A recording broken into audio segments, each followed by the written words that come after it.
Laudetur Jesus Christus, praised be Jesus Christ, and welcome to this live broadcast of Pope Francis's encounter with participants in the International Summit on Children's Rights.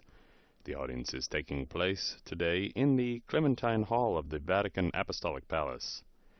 As we go to air, we see Pope Francis has just arrived in the Clementine Hall, and he is greeted by a pair of children who present a letter to the Holy Father, and as well as some hand drawings and colorings that they wrote. There are around 10 children. This is an event organized by the Vatican. The Holy Father is speaking to the children and offering them a little bit of candy for their troubles. And from wherever you are joining us, I'd like to welcome you to this live broadcast. Some of you may be joining us through various Vatican media channels, perhaps the Vatican News app or the Radio Vaticana app, the Vatican News web portal, or Vatican News English YouTube channel, or our Facebook live feed. My name is Devin Watkins, and I'll be providing the commentary and translation for this papal event.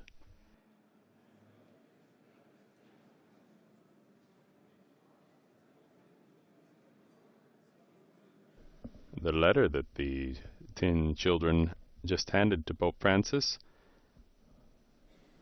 I can read it for you. It is, Dear Pope Francis, we write to you on behalf of children all over the earth. We want to thank you because you care for us and our future. You love us and you protect us, write the children. Thank you for all that you do for us. Thank you because you listen to our questions and take time to answer them.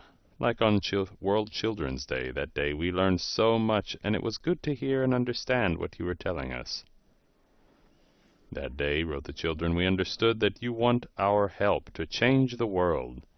The way it is now, you don't like it, and neither do we. Too many children suffer from hunger, from war, from different skin color, from environmental disasters. We would like a more just world, without divisions between peoples, between rich and poor, between young and old. A world that is also cleaner, where pollution does not destroy forests, foul the sea, and kill so many animals. We realize that it is more important to save the earth than to have a lot of money. We would like a world for everyone, no one excluded.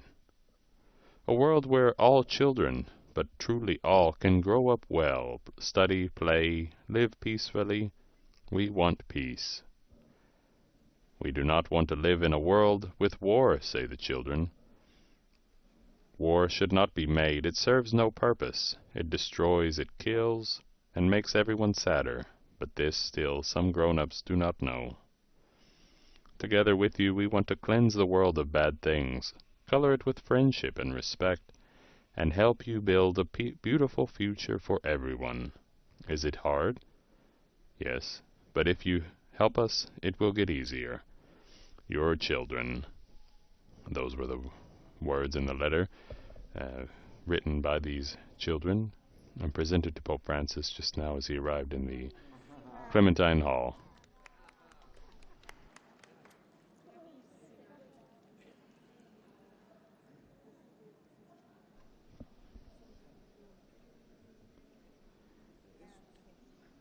This event is this is the Summit, International Summit on Children's Rights. It's bringing together many high-level exponents of various international agencies as well as government leaders. Among the dignitaries are Her Majesty Queen Rania Al Abdullah, the Queen of Jordan, the Grand Imam of Al-Azhar, Ahmed Al-Tayeb,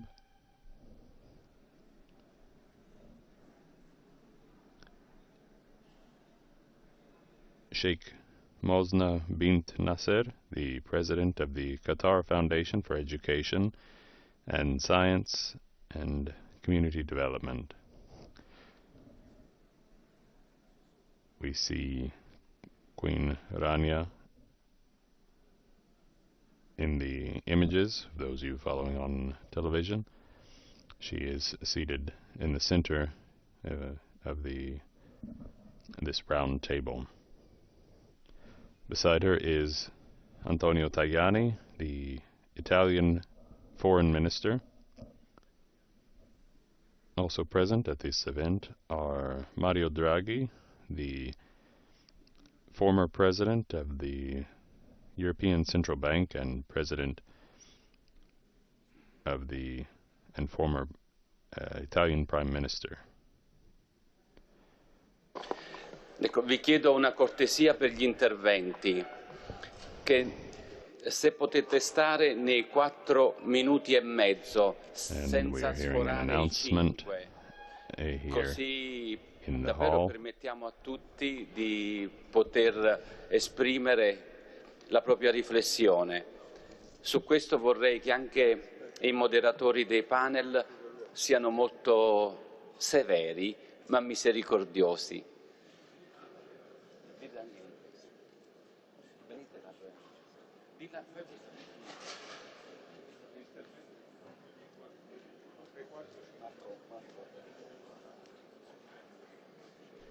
We are hearing an announcement, and the moderator is inviting all of the participants to speak within their allotted 4 minutes.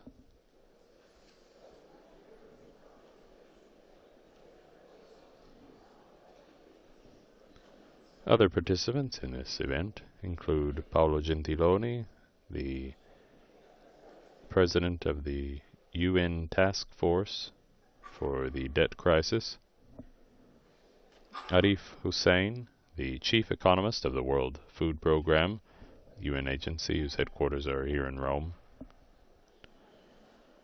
Grzegorz Karpiński, the Secretary of State for Poland, the Polish Secretary of State. And all of these will be on panels throughout this morning. Other participants include Miguel Benassayag, a philosopher and psychoanalyst, Marco Impagliazzo, the president of the Sant'Egidio community, which was founded here in Rome, Rabbi David Rosen, the special advisor for the Abrahamic Family House. And we see Pope Francis posing for a picture with the children gathered here as representatives of all the children around the world for whom this summit is being held.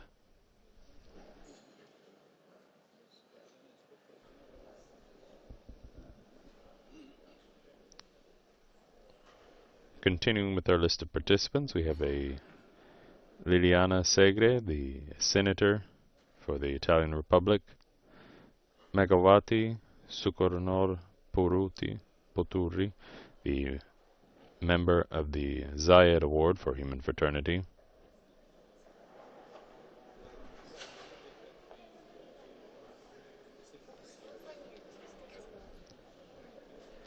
Kamel Gribi, president of the GKSD Investment Holding Group, Nurjehan Abdul Majid, coordinator of the DREAM program in Mozambique, Magnus McFarlane Barrow, CEO of Mary's Meals, Ricardo Paterno de Montecupo, the Grand Chancellor of the Sovereign Military Order of Malta, and Maximo Torero, the chief economist of the Food and Agricultural Organization, the FAO, a UN agency also based here in Rome.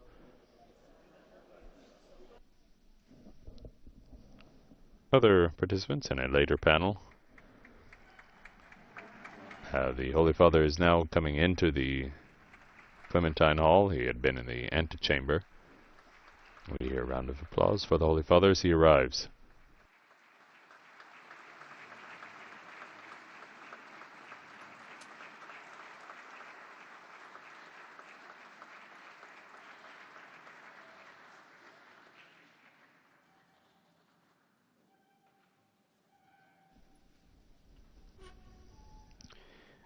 This event continues throughout the day.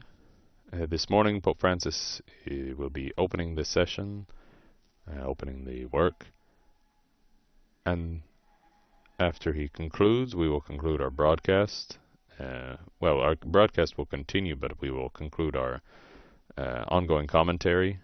At that point, the Holy Father will have left the room, and participants in the International Summit on Children's Rights will continue, and our colleagues will provide simultaneous translation when needed for this event throughout the day, which continues until this afternoon at around 4:45. Pope Francis will come back to the Clementine Hall and to conclude this event, likely urging all international organizations and government leaders to prioritize the needs of children, to provide hope for them.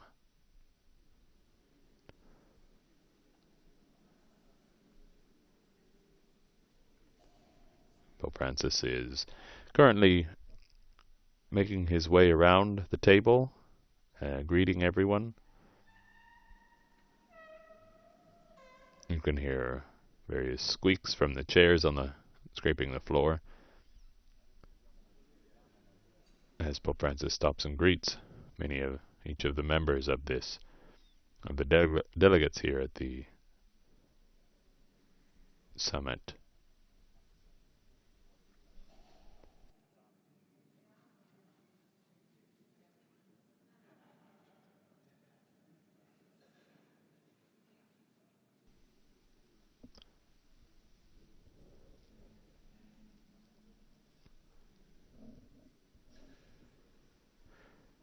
Among the other participants in this event, in this afternoon session, there will be a panel on protecting children from armed conflicts and ecological devastation. Participants in that panel include Al Gore, the founder and president of the Climate Reality Project, and a former candidate for president in the United States. Ahmed Nasser al-Raisi, the president of Interpol, the International Policing Agency, and Father Ibrahim Faltas, who's the vicar of the Custody of the Holy See, which are the Franciscans in the Holy Land, whose task it is to provide spiritual guidance and oversee the holy sites in the Holy Land for the Latin Rite faithful of the Catholic Church.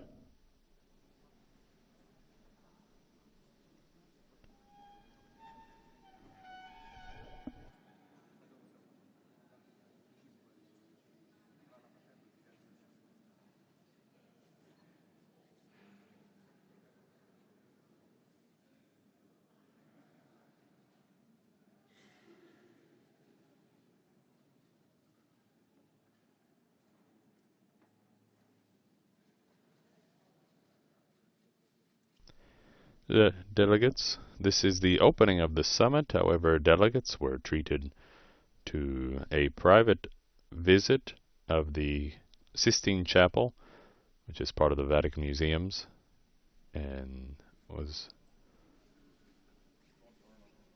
they took that tour last night through the Vatican museums. A little special treat for traveling all the way here to Rome for many of them, and to get to view the beauty of the Sistine Chapel in private. Pope Francis has made his way and now is taking his seat at the head of the table. the head of this round table. To his right is the Queen Rania, and to his left the Vatican Secretary for Relations with States and International Organizations, Archbishop Paul Richard Gallagher. Now the Holy Father will be greeted by the Vice President of the Pontifical Commission for the World Children's Day, Aldo Cagnoli. Per sensibilizzare il mondo e portarlo ad agire per salvaguardare le vite di tanti bambini e di tante bambine. Solo la sua autorevolezza ha permesso che in tanti rispondessero al suo appello. Siamo tutti con lei per salvaguardare il più importante giacimento di amore, di speranza e di vita. San Francesco ci ricorda di essere noi stessi il cambiamento che vogliamo vedere nel Aldo mondo. Cagnoli. Good morning to you all. It is a great pleasure and honor to stand in front of you today. We meet on this momentous occasion to remind ourselves of each other of the pivotal role that children have in the world. Today, the central word of this encounter is listening. Listening to one another. Only by listening to one another can courageous decisions on behalf of the rights of children take place. And thank you, Holy Father, and thank you to all of you who are here.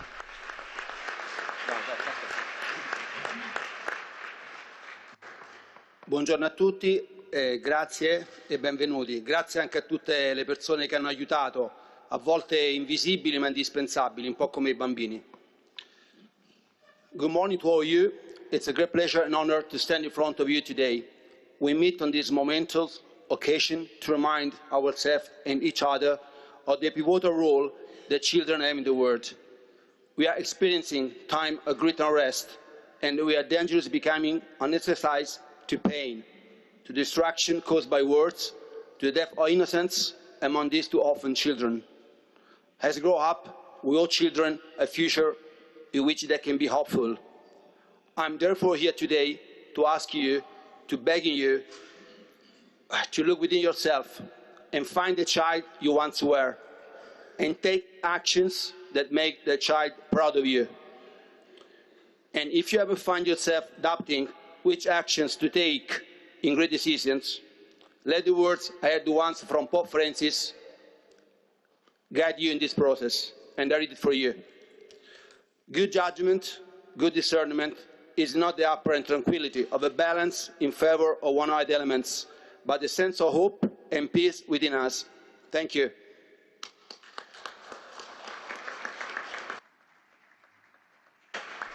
And that was Aldo Cagnoli, the Vice President of the Pontifical Commission for the World Day of Children. Apologies, that was not Aldo Cagnoli earlier. This, and the one just speaking in English, was Mr. Cagnoli. And now Holy Father will be greeting us. Dear brothers and sisters, good morning.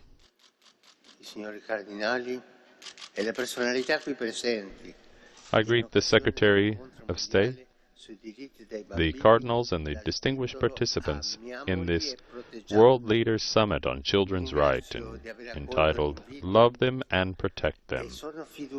I thank you for accepting the invitation, and I'm confident that by pooling your experience and expertise, you can open new avenues to assist and protect the children whose rights are daily trampled upon and ignored.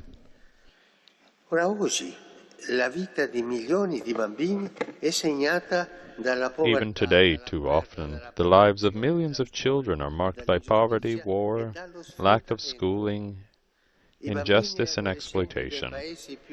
Children and adolescents in poorer countries, or those torn apart by tragic conflicts, are forced to endure terrible trials, nor is the more resource-rich world immune from injustice, where, thank God, people do not suffer from war or hunger, there are problematic peripheries, where little ones are not infrequently vulnerable and suffer from problems that we cannot underestimate. In fact, to a much greater extent than in the past, schools and health services have to deal with children already tested by many difficulties,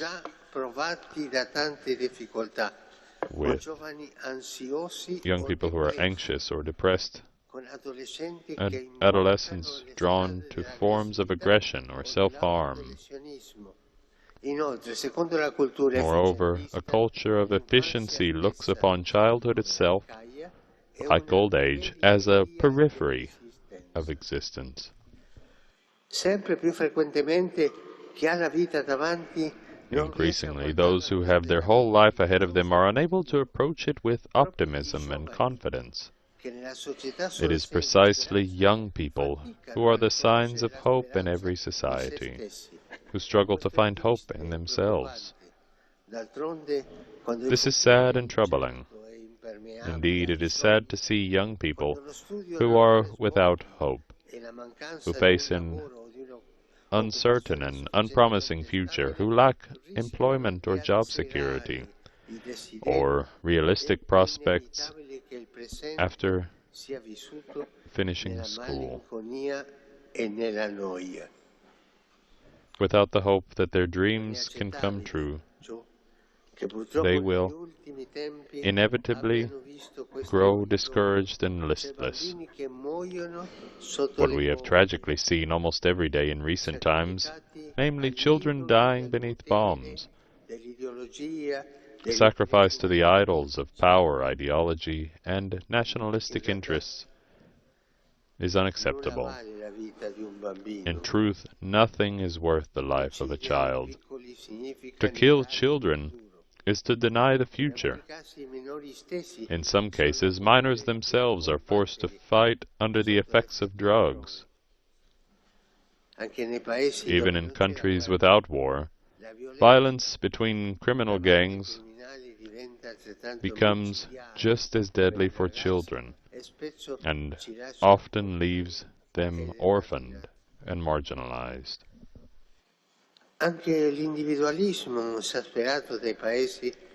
Even the pathological individualism of developed countries is also detrimental to children.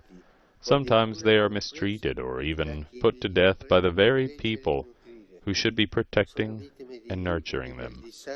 They fall victim to quarreling, social or mental distress, and parental addictions. Many children die as migrants at sea, or in the desert, or along the many routes of journeys undertaken out of desperate hope. Countless others succumb to a lack of medical care, or various types of exploitation. All these situations are different, but they raise the same question. How is it possible that a child's life should end like this?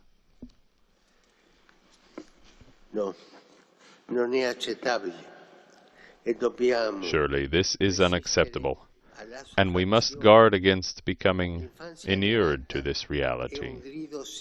A childhood denied is a silent scream condemning the wrongness of the economic system, the criminal nature of wars, the lack of adequate medical care and schooling. The burden of these injustices weighs most heavily on the least and the most defenseless of our brothers and sisters.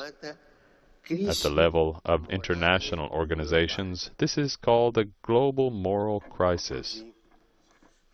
We are here today to say that we do not want this to become the new normal. We refuse to get used to it. Certain practices in the media tend to make us insensitive, leading to a general hardening of hearts. It is a closed mentality. Indeed, we risk losing what is noblest in the human heart: mercy and compassion. More than once, I have shared this concern with some of you who represent various religious communities. Today, more than 40 million children have been displaced by conflict, and about 100 million are homeless. There is also the tragedy of child slavery. Some 160 million children are victims of forced labor, of trafficking, of abuse and exploitation of all kinds, including compulsory marriages. There are millions of migrant children, sometimes with families, but often alone. This phenomenon of unaccompanied minors is increasingly frequent and serious.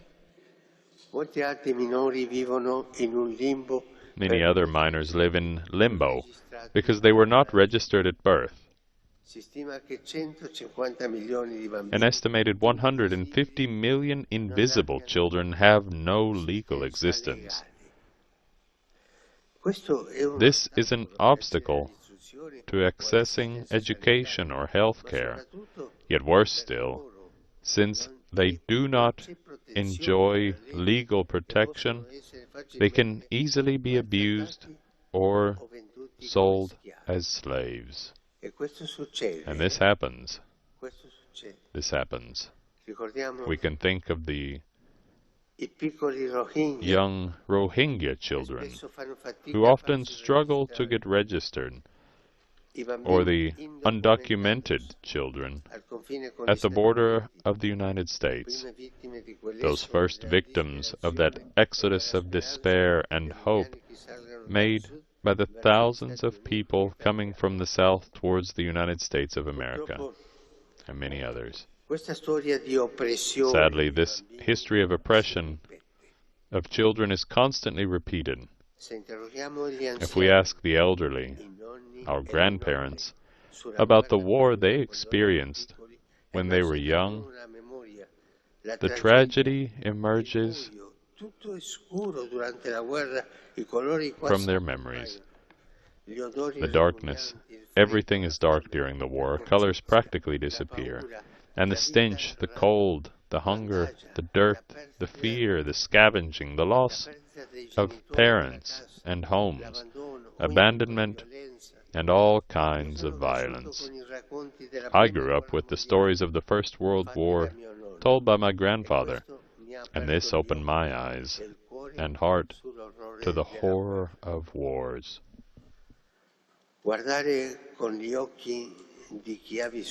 Seeing things through the eyes of those who have lived through war is the best way to understand the inestimable value of life. Yet also listening to those children who today live in violence, exploitation, or injustice serves to strengthen our no to war, to the throwaway culture of waste and profit, in which everything is bought and sold without respect or care for life, especially when that life is small and defenseless. In the name of this throwaway mentality, in which the human being becomes all-powerful, unborn life is sacrificed through the murderous practice of abortion. Abortion suppresses the life of children and cuts off the source of hope for the whole of society. Brothers and sisters, how important it is to listen, for we need to realize that young children understand, remember, and speak to us. And with their looks and their silences, too, they speak to us. So let us listen to them. Dear friends, I thank you and encourage you, with God's grace, to make the most of the opportunities afforded by this meeting. I pray that your contributions will help to build a better world for children and consequently for everyone. For me, it is a source of hope that we are all here together to put children, their rights, their dreams, and their demand for a future at the center of our concern. Thank you, and God bless you.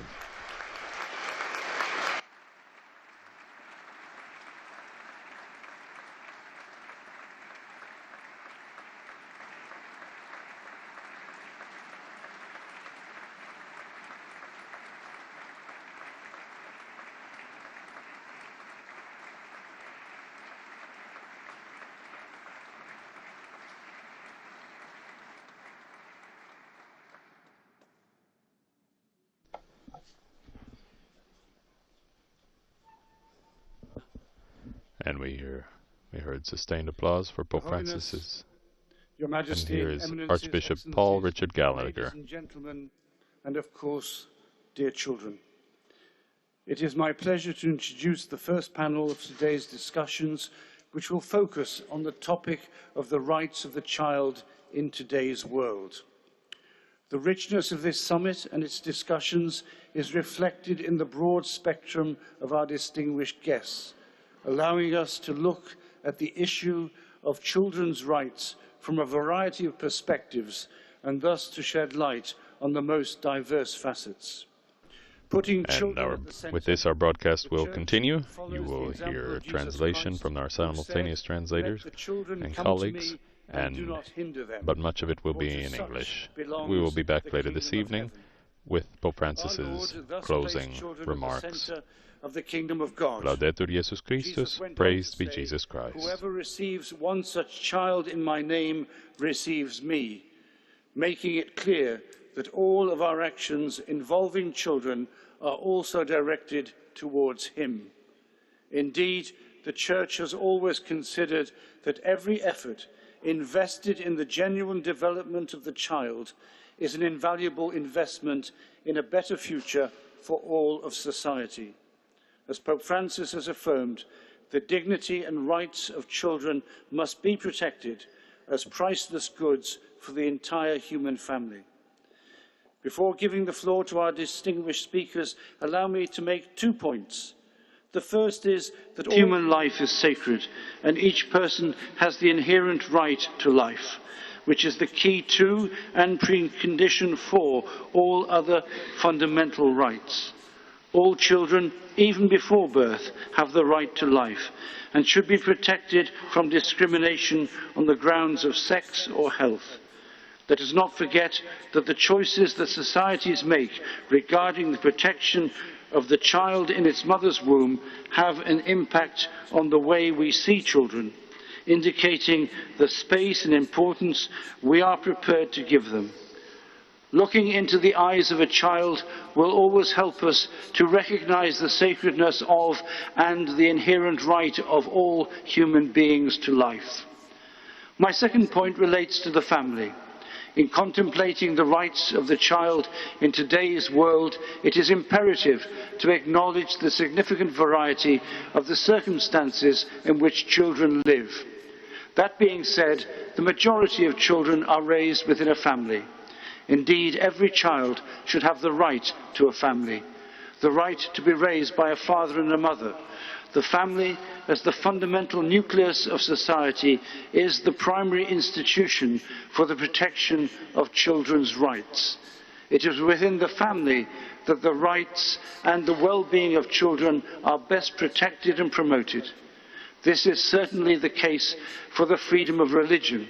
For example, the practice and transmission of a religious tradition is nurtured by the example of parents who in turn have the right to educate their offspring according to their own beliefs, own religious beliefs. While I thank you for your attention, I am honoured now to give the floor to Her Majesty Queen Rania Al Abdullah of the Hashemite Kingdom of Jordan. Your Majesty. Thank you.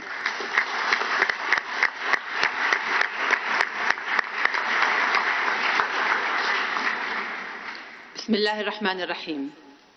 Your Holiness, Pope Francis, thank you for convening this critical summit and for your unconditional commitment to the world's children.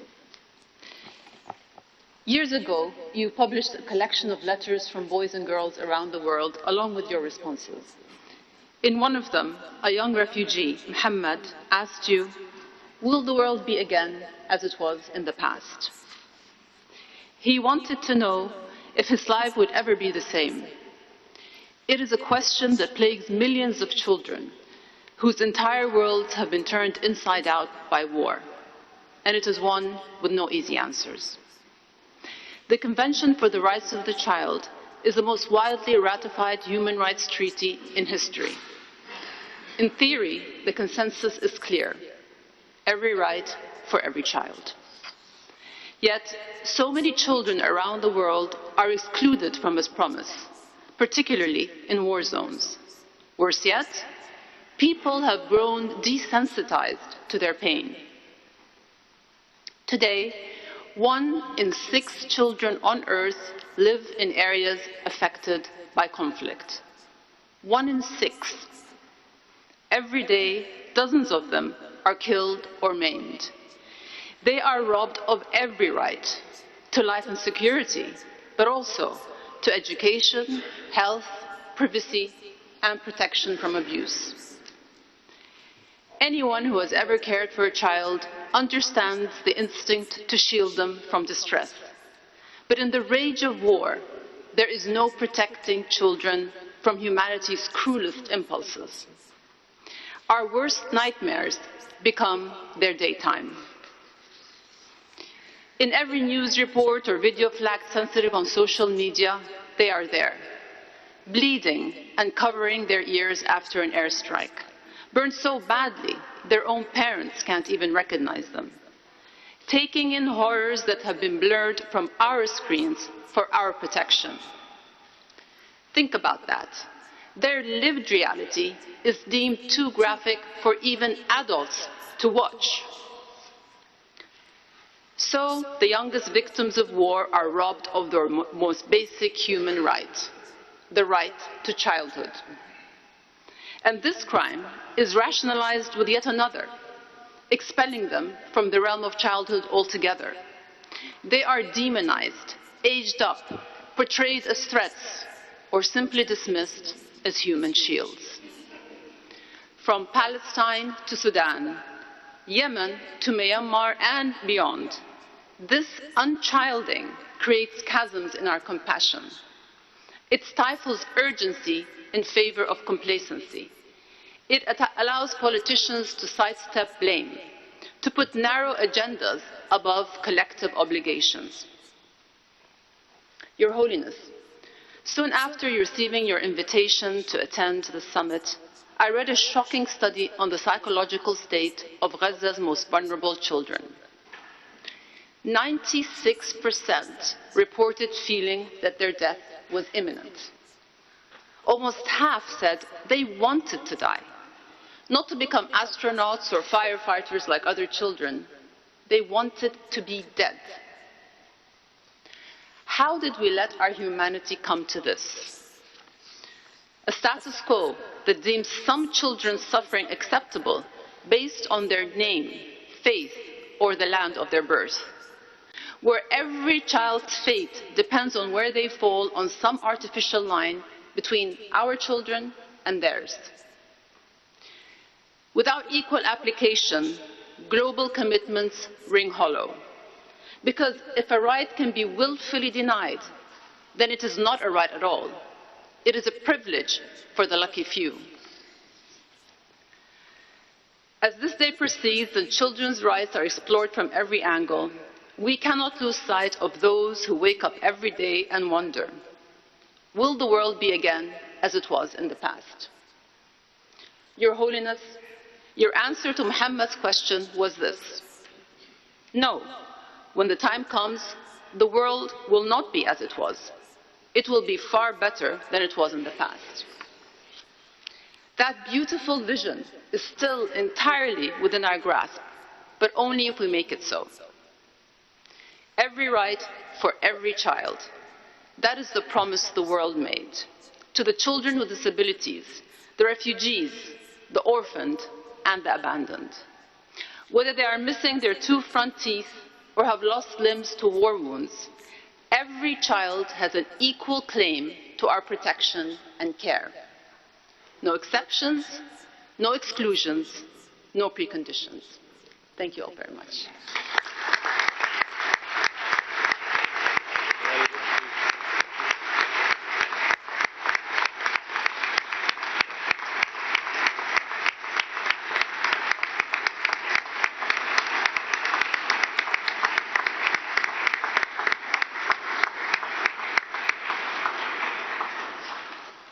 Thank you, Majesty. Now let us listen to the Honourable Antonio Tajani, Deputy Prime Minister and Minister of Foreign Affairs of the Republic of Italy. Minister, the floor is yours.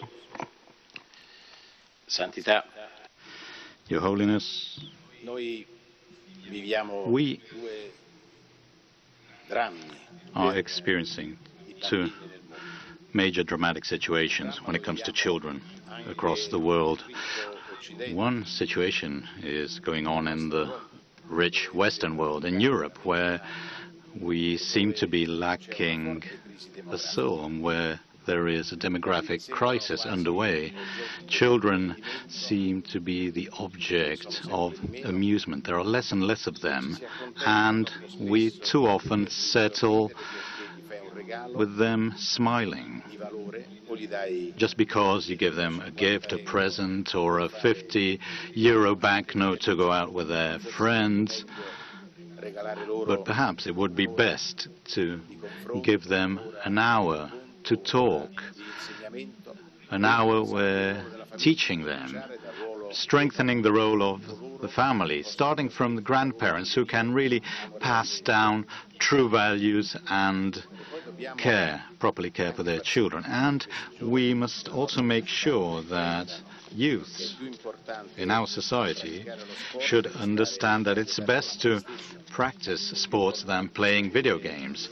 It's more important to discover the value of being with other people than surfing the social media. The Italian government is strongly committed in countering this demographic crisis, helping young mothers who should not be penalized on the labor market. You cannot say to a woman, you cannot work, you cannot get the job because you might get pregnant. We cannot accept this. This is a strong commitment we must take to support the family, and this will help us rediscover the values of the Western society. The Western society, which must not, however, turn a blind eye to the problems going on across the world. Her Majesty, the Queen of Jordan, was reminding us what's going on in the Middle East. Tens of thousands of children have been killed and wounded in Palestine and Gaza. Sick children. Italy will keep on doing its duty. We will soon be taking into Italy some 30 children who have tumors. We have done performed this sort of relief even in the past with Italian military ships and other initiatives such as Food for Gaza. I would like to thank Her Majesty, the Queen of Jordan, for the support Jordan is giving to all humanitarian initiatives taken up by Italy to help the civilian population. At the same time, we must not forget the Israeli children who have been killed and have been attacked and are still in the hands of the hostages following the attacks of the 7th of October. Palestinian children, Israeli children have got nothing to do with the war that is being driven by the adults. They are the victims of hatred, hatred that inevitably strikes the civilian population. But we must also talk about Africa. I have 2 grandchildren. One is a year and a half, the other is 6 months old. If I were to think that their life expectation has come to its end, as it is for the vast majority of African children, I would die myself. It would break my heart. That is why we must vaccinate all children. We must cure AIDS. We must provide medical care for many diseases that are still death sentence there. The Italian government is supporting the Gavi project in order to make sure that vaccines may be produced, manufactured in Africa. And this is also part of the Mattei plan. By doing so, Italian cooperation, the plan of Cooperazione Italiana can work across the world. We must also look at what's happening in South America, in the outskirts, in the poorer neighborhoods, children who are victims in the Far East of sexual tourism from Westerners who think they can use children to satisfy their impure, the dirty needs. So sexual tourism must be halted, absolutely, and Italy is at the forefront to counter this despicable phenomenon. And as the Holy Father was saying, we must think about the innocent victims. We want the Mediterranean Sea to become a sea of peace, not a cemetery of young, innocent people, extremely young people, children. That is why we must work to ensure legal migration so that we may counter human smugglers. And when they come to Italy, I hope that they can truly integrate and become Italian citizens after 10 years at school. Even children who are not born in Italy, but they live here. They live here with us, and they are Italian citizens just as all the rest of us. This is my personal struggle, and I think it is correct to make sure these children can integrate and be part of, become citizens. You must be able to fulfill your dreams. So through this commitment, the Italian government is fighting to ensure that the right of the individual is respected. We are politicians, we are Christians, and it is our duty to defend and safeguard the most vulnerable, the children. Your Holiness, we will definitely support these initiatives that aim to preserve the dignity of people, especially the most vulnerable ones.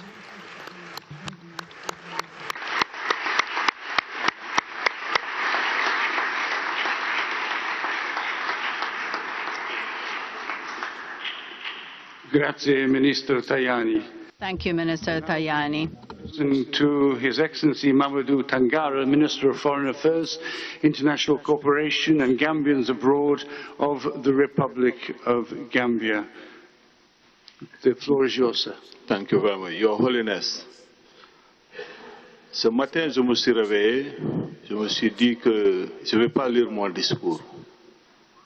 Je vais faire, ce n'est pas l'histoire de Remember Ruben, où un monsieur dans sa précipitation a oublié son discours parce qu'il était tellement pressé, honoré d'assister à la réunion qu'il a oublié son discours. Donc il a fini par dire merci, merci et merci beaucoup.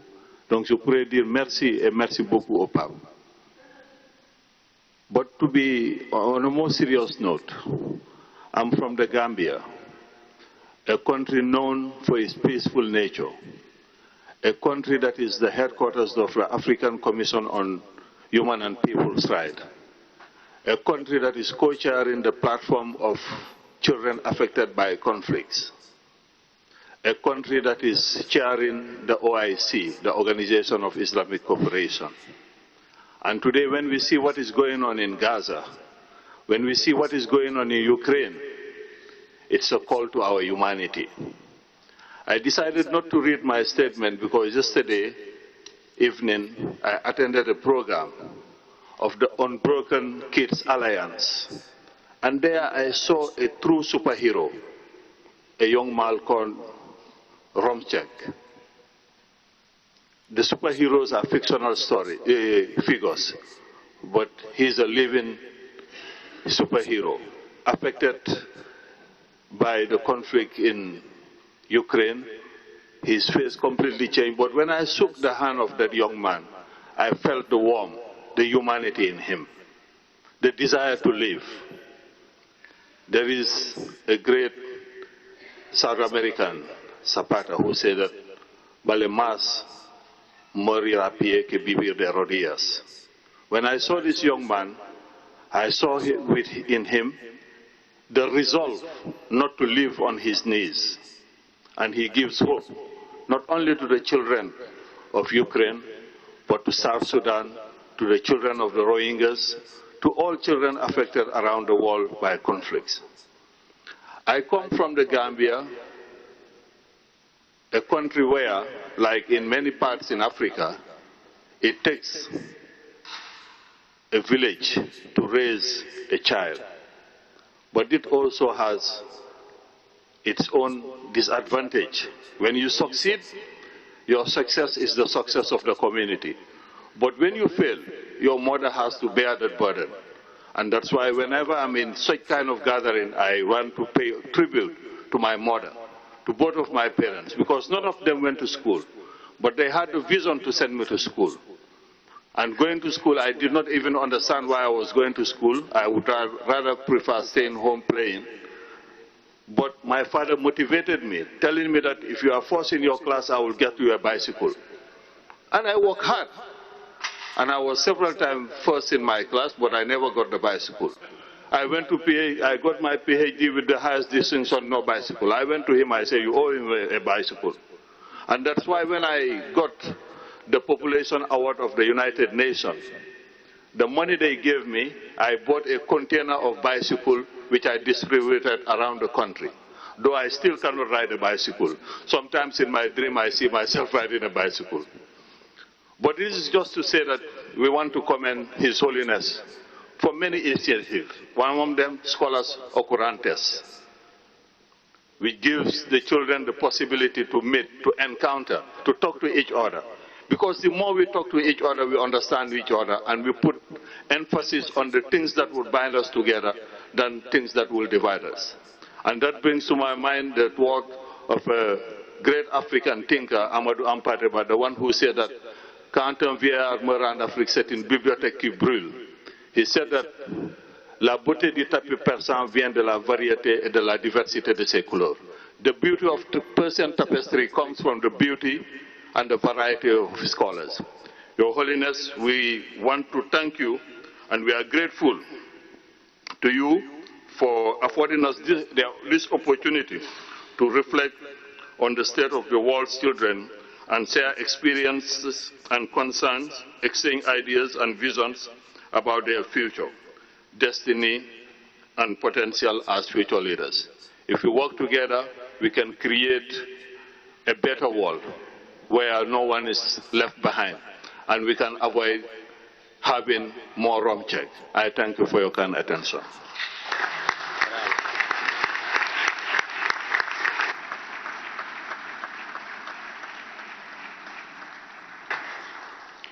Thank you, Minister.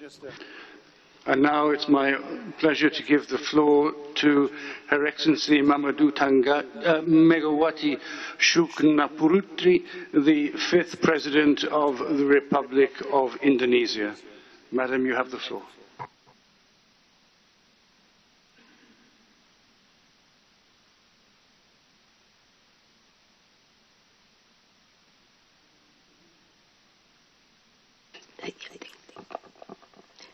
Yang Mulia Bapak Suci Paus Franciscus, Your Holiness, para pemimpin Pope Francis, bangsa-bangsa yang saya muliakan, ladies and gentlemen, leaders dan of the nations saudara-saudara sekalian, whom I honor, dengan penuh kerendahan hati dan tanggung jawab yang I am besar, humbled, and it is with great responsibility that I find myself here today to address the issue that transcends national, cultural and generational boundaries, the right of our children to grow, to be raised in their full humanity. Our children must face daunting challenges. Anak-anak kita menghadapi tantangan yang tidak mudah. There are some truly daunting challenges, and I believe that the rights of the children we're addressing here in the Vatican have a historical legitimacy and will strengthen the new hope for the future of our children. Because in Rome, the values of love, of humanity, of justice, and of giving options to the poor have always been the pillars that allow us to face the challenges in time. Ladies and gentlemen, Indonesia, my country, has made a huge leap forward in protecting the rights of children. Our constitution ensures the right of every children to survive, to live, survive, grow and be protected from violence and discrimination. This constitutional mandate has been implemented by setting up an Indonesian committee for the protection of childhood that I instituted myself when I took office as 5th President of Indonesia in 2002. However, fulfilling these rights is not always easy. Memberikan saran sekiranya seluruh yang mulia ingin mengetahui isi dari Komisi Perlindungan Indonesia itu yang bisa diadopsi bear the burden of the current global crisis. Namun demikian, ada berbagai tantangan untuk memenuhi hak-hak tersebut. These challenges require a response. They call for a response. So these children, they bear the burden of the global crisis, and truth be told, adults bear the responsibility for this because they have forgotten, they have forsaken the rights of children. This crisis is driven by climate change, by food insecurity, by digital injustice, by geopolitical battles, and by the persistent socio-economic inequalities. Perubahan iklim mengancam kelangsungan hidup umat manusia dan bumi. Dan hal ini saya merasakan belum menjadi sebuah hal. Regarding all this, I would like to say that untuk kita pun melakukan pertemuan seperti ini.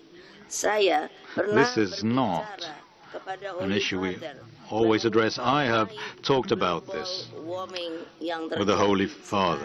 We have talked about the global warming that is underway.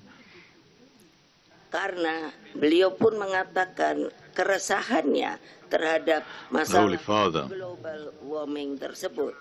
Said that we tend to give in. We are the largest archipelago in the world, with over 17,000 islands. Indonesia is facing ever greater ecological disasters. Dan tentu saja secara jelas itu pun membawa bencana all these factors dimanapun mereka berada. Kesemuanya affect access to education, to healthcare, to food, to nutrition, and they are clearly all harmful. There are many undernourished children who must face a number of challenges, including poor school infrastructure. Consequently, poor children who are sidelined become even more vulnerable. The digital gap, the digital divide, has also created a new form of colonization. If, on the one hand, these technologies offer great learning opportunities and great opportunities for development, on the other, the lack of equal access and of digital literacy further widens this divide. I would also like to say something about women. Women are mothers. They are the mothers of this world.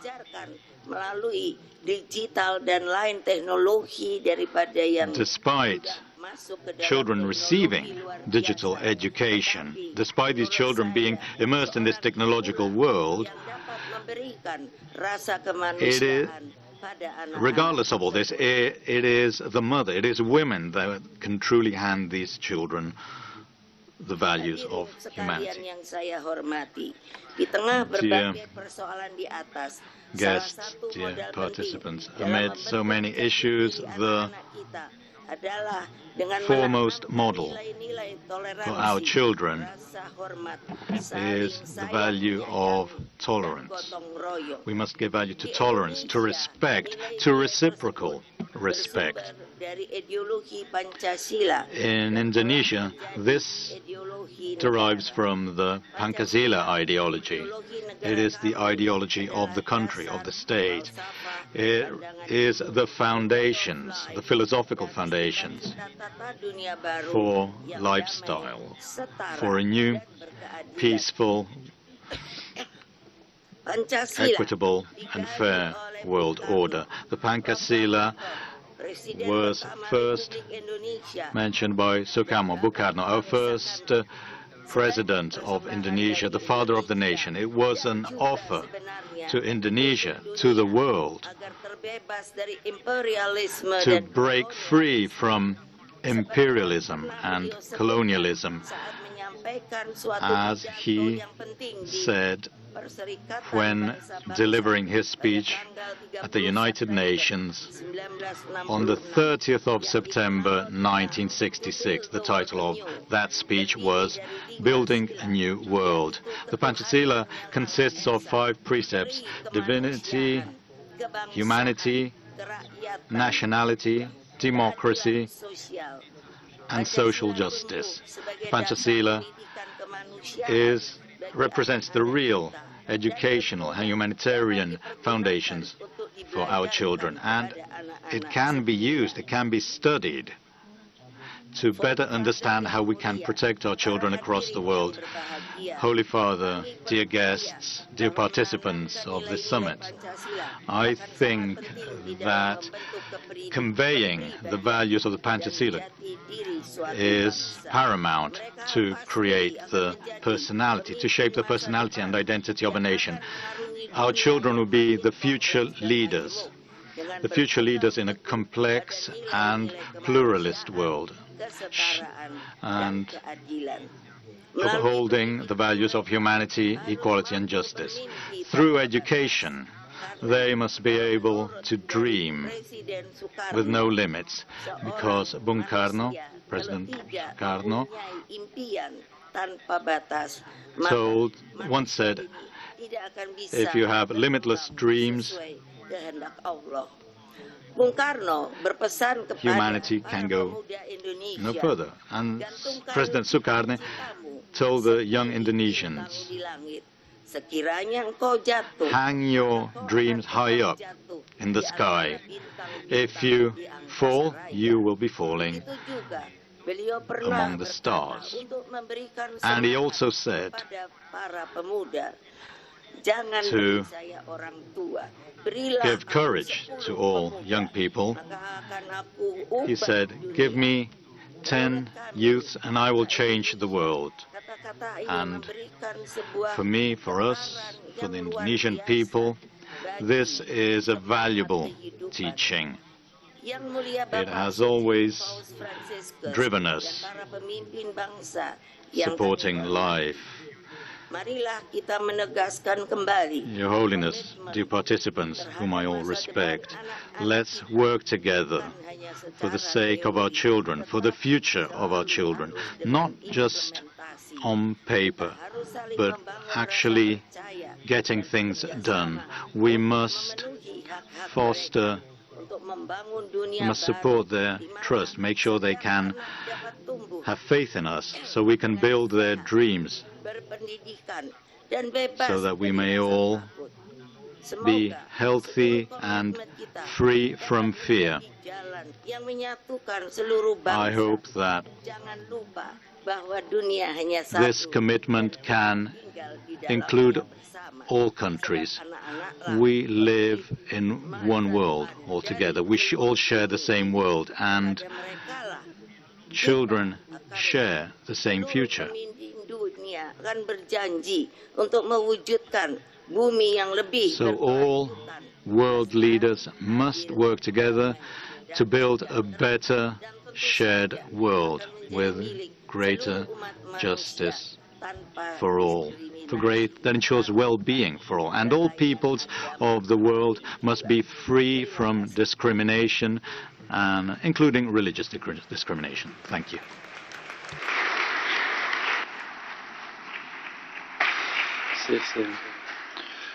Thank you, Madam President. The final contribution to this panel comes from the Honourable Senator Liliana Segre of the Italian Republic. Madam Senator, the floor is yours. Good morning. I would like to extend my deferent greetings to the Holy Father and to all the participants here. Today, we talk about children's right to education. I know personally what it means not to be able to go to school. In 1938, I was 8 years of age, and I was a child, like many others, from a secular middle-class Jewish family. I led a quiet and happy life, but we didn't talk about being Jewish, but one late summer evening I was told by my family that I could no longer go to school in the 3rd grade. I went to a public school. I was quite good at school. I saw no reason to be expelled. Why? What did I do wrong? I asked, and in the meantime, I felt guilty. My father tried to explain to me that the new racial laws of the fascist regime had expelled all Jewish students from primary schools to universities. And so were teachers, clerks, and magistrates. I had become a different person.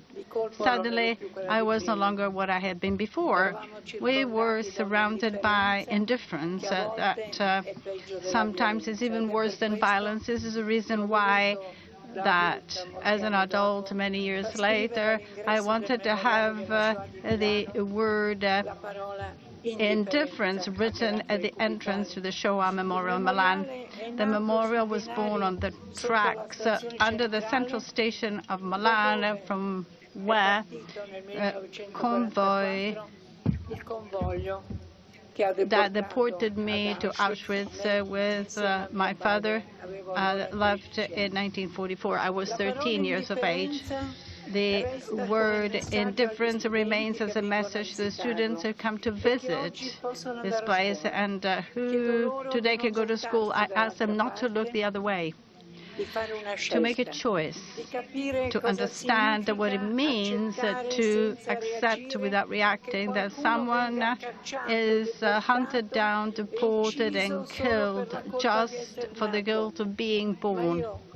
But I'm here, and I can speak to you today, while other children never returned from the Nazi camps, such as Emilia, for example, the 3-year-old daughter of the engineer Levi from Milan, about whom Primo Levi wrote, "This is how Emilia died, who was 3 years of age, because the historical necessity of putting Jewish children to death appeared obvious to the Germans, if this is a man."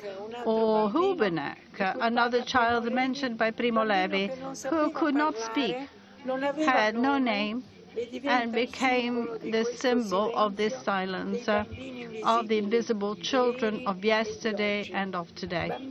Children whose lives have been passed over in silence, who walk astonished through the real world, exposed to persecutors, or immerse themselves into the world of the lager yesterday or of war today as the only possible world. There is nothing outside.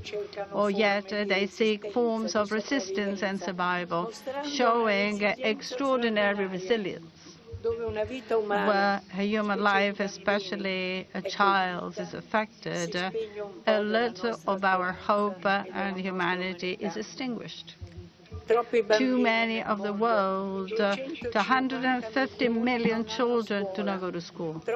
Too many have left it to go to work. Over 160 million children, almost 1 out of 10, are exposed to child labor and many in hazardous work. In mines, in the fields, in global megalopolis, children are exploited. Hundreds of millions of children live in extreme poverty. Many are under the bombs of too many wars. I think of the little Israeli children held hostage by Hamas and the Palestinian children in the rubble of Gaza.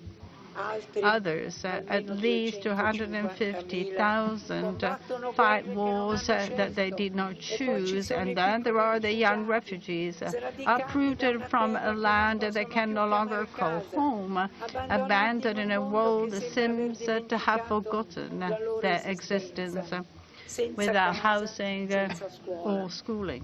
This is not the time to stand still on the face of what is happening. To stand by with indifference is very guilty. We must mourn the children of every nationality, every color, every creed.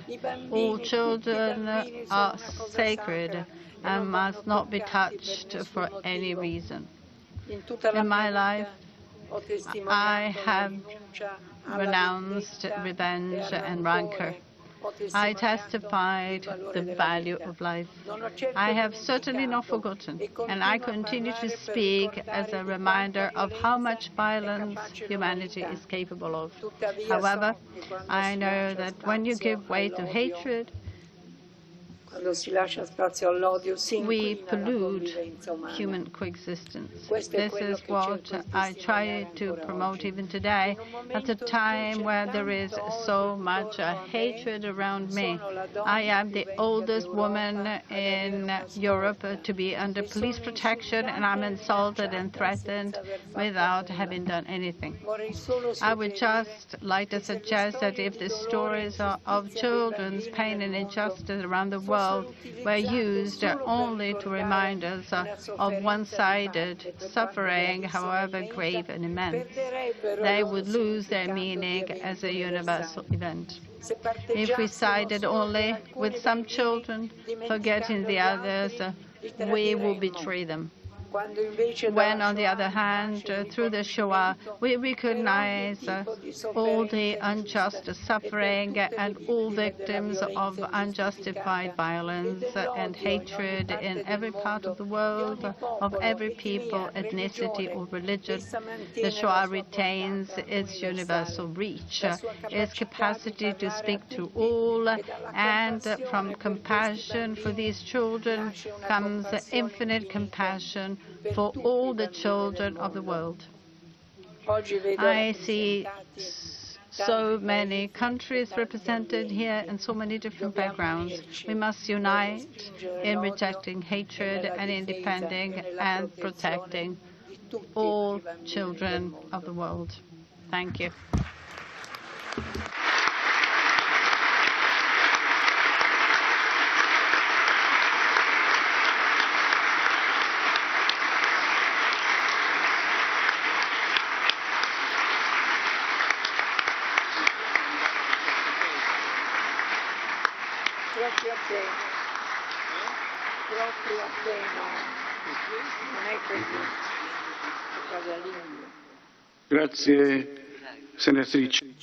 Thank you, Senator.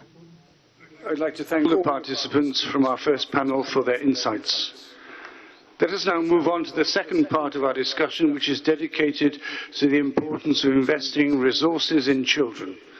In line with what I said earlier about the crucial role that families play in ensuring the rights and well-being of their children, I would like to begin by drawing your attention to a resource that is not always thought of as such: love. Although love does not appear in statistics, it should never be underestimated as a crucial resource in a child's life. Children receive this love, first of all, in their families, from their parents and their siblings. Love is a fundamental and a powerful resource for every child. It makes children strong, resilient, and able to overcome difficulties, even in the face of lacking other resources. Conversely, children who have plenty of economic resources, but who lack love and attention, can suffer greatly. The beautiful thing is that, unlike other resources, love is not limited. On the contrary, the more you share it, the more it grows. This is not to belittle, however, the importance of a resource of a more economic nature, which will be the focus of the statements of our esteemed speakers. Indeed, given their finite nature, it is essential to develop the policies and practices of a good steward. However, if we look at the demographic structure of many developed countries that base their decision-making on democratic mechanisms, this can be quite worrying. In those parts of the world, a large portion of the electorate is often made up of older people. To put it plainly, they have more to gain personally from political programs that propose allocating resources to hospitals rather than to schools. The choice in favour of the younger generations requires generosity and the ability to put the common good before personal interest. In a direct way, this will also promote the elderly, who depend on the generosity and productivity of the younger generations for the success and sustainability of social services. The intergenerational dimension is just one of the many perspectives from which the allocation of resources to children can be considered. Without further ado, let us now hear more from our distinguished speakers, and firstly from President Mario Draghi. You have the floor, Excellency. Thank you.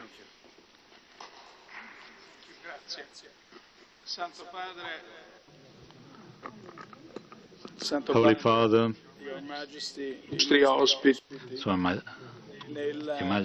distinguished guests, in my brief speech today, I will focus on what public policies can and should do to preserve childhood. We all want children to meet their needs, to chase their dreams, to fulfill their dreams, to express their potential in the best possible way. But this is not something that happens on its own. Love doesn't appear in statistics. To love and protect children calls for a very delicate balance.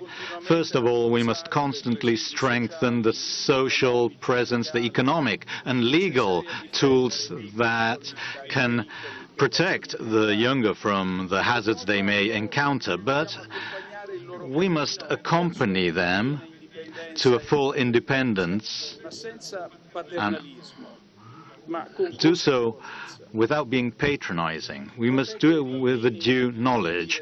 To protect children means stimulating them, allowing themselves to express themselves. They should not fall into boredom, should not close into themselves. Minister Tajani was mentioning the importance of sport, sharing, friendship. These are the best antidotes to alienation, to indifference. The pillars of our collective action are the ones envisaged by the Convention on the Rights of the Child, approved by the United Nations in 1989. To educate means to start the path towards knowledge, knowledge of oneself, knowledge of the world. For the luckiest, this happens at school and in the family. That is why policies supporting families, entailing psychological, economic, social support, are all paramount. They help shape that environment where, through the protection of the parents' love, the child makes the first steps towards knowledge, towards on the path to becoming an adult. Education is the very first tool for protecting children. It's the very first thing we can do to protect them, provide them with education. And the main universal action that is enshrined in our Constitution too, Article 34, in fact, is about education, the right to education. To invest in schools in an intelligent way, in a far-sighted way, is the first act of responsibility for a society that truly intends to love and protect its children. School is the state's tool that gives everyone the same starting point, that puts everyone on a par, especially at an age where children are particularly receptive to the stimuli they are exposed to. So that is why during the pandemic, the government I had the honor of chairing gave total priority to reopening schools, even going against the opinion of some scientists. That is why the National Resilience and Recovery Plan allocates a whole lot of resources to nursery schools and full-time jobs. We must give youth the proper expertise to duly face the transitions we are experiencing, because this will be crucial for their future. On the international stage, on the current international stage, we must safeguard the right to protection of children. They are the first victims of war in Ukraine, in Gaza, and anywhere the armed conflicts are underway. We must seek a peace that is true peace, a just peace, and a long-lasting peace. We cannot leave a world that is less free and less democratic to our children, a world that is less free and democratic than the one we inherited from our forefathers. We must also make sure that children are listened to. Adults must acknowledge that the points of view of the smaller ones, their desires, their fears, are necessary to fully comprehend reality. It is a complex task, that of involving children in decision-making powers, decision-making that is about them. It calls for educational passion and patience. We must create educational paths that can truly focus on the participation of younger people so as to unleash their potential without turning them into adults too early. Protecting children means to change sometimes attitude as parents, as adults, as grandparents. We must be ready to change the criteria of collective decision-making, of public policies. We must wonder, what impact will these choices have on the smaller ones? Do they focus on their well-being? Are they truly for them? Do we ever do this? Because to love and protect children means to love and protect our future. Quoting the Holy Father, children are our hope. Thank you.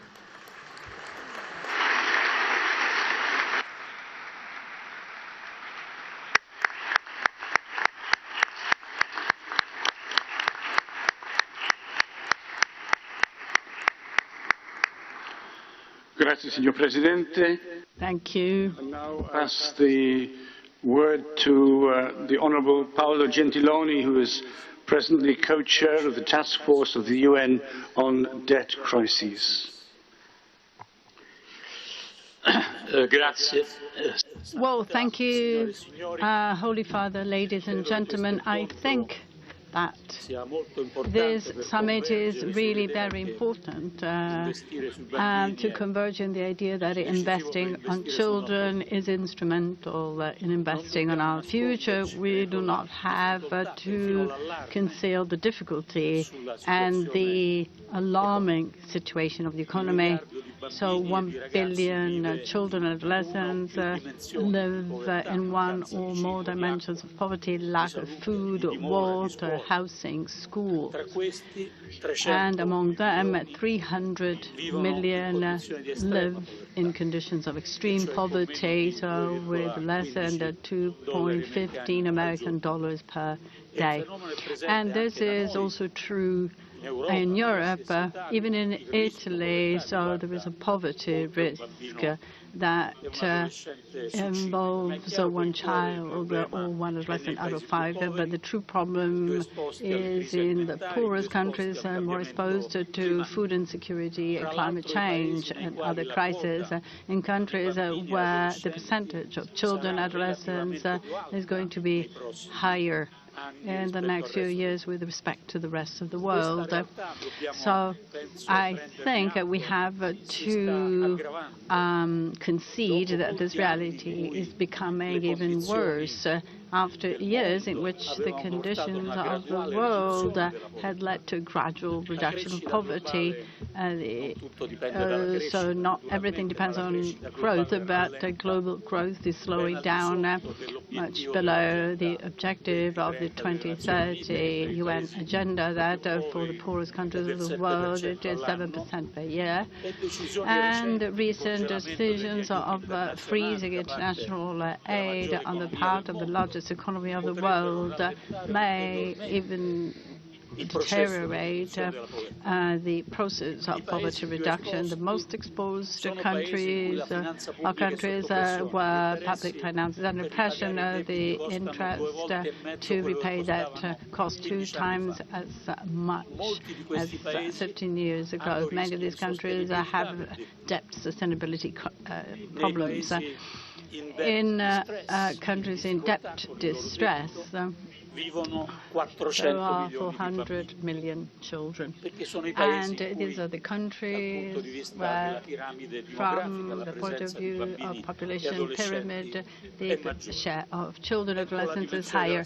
This is the dimension of this challenge. According to the African Union, almost 50% of sub-Saharan African countries spend today more for debt interest rates than on education. And as already pointed out by Mario Draghi, education is everything for the future of a child in addition to his or her life.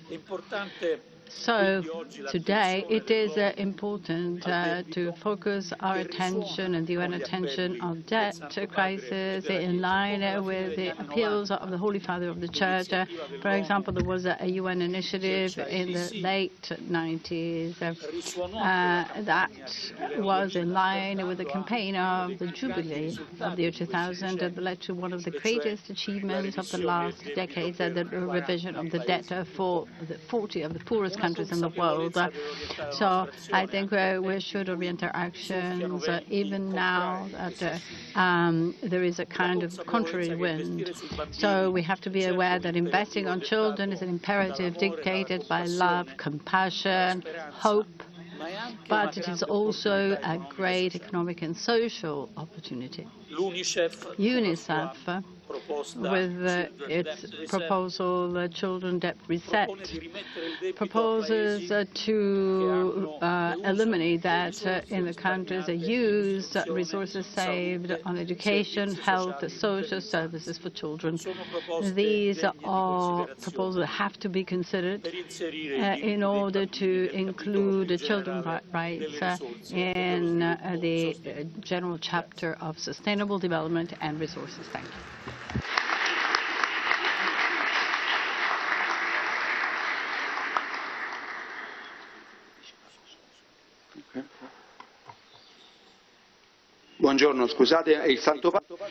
Thank you.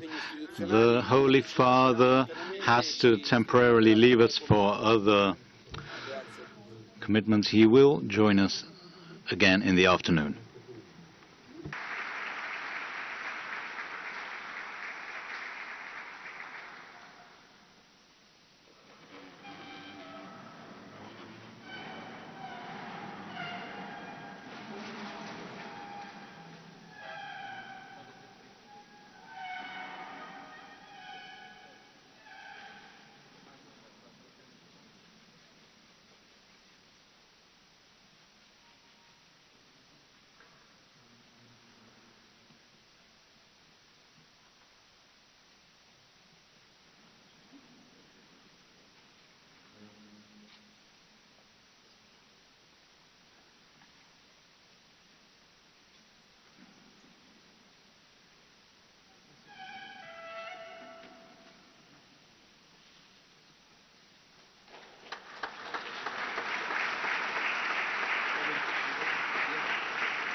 So we will continue our exercise, and the next speaker will be the Honourable Nokuzola Gladys Tolashe, Minister of Social Development of the Republic of South Africa. Madam Minister, the floor is yours. His Holiness Pope Francis is excusing himself. The eminences, I stand to all protocol that has been established in this august house. Ladies and gentlemen, good day. Program Director, may I convey the apology of the President of the Republic of South Africa, His Excellency Cyril Ramaphosa, for not being able to attend due to standing commitments with the nation. He has also requested me to convey his warmest greetings and appreciation for inviting him to participate in this esteemed timely summit. Your Excellencies, allow me to center my remarks by quoting our first democratically elected President, Nelson Mandela, when he said, I quote, "The true character of a nation is revealed in how it treats its children." Close quote. In 1994, South Africa held its first democratic elections in which South African citizens of all races were allowed to vote, some for the first time. South Africa's transition to democracy was subsequently guaranteed by the 1996 Constitution, which includes a Bill of Rights that enshrines the rights of all people in the country and affirms the democratic values of human dignity, including children's rights, equality, and freedom. In South Africa, our children enjoy rights to fulfill their full potential. However, the long-entrenched inequalities continue to stand in the way of progressive of the rights of children. When children live with social or economic deprivation and experience discrimination, these can have negative lifetime consequences and impede their opportunities and abilities to achieve their full potential.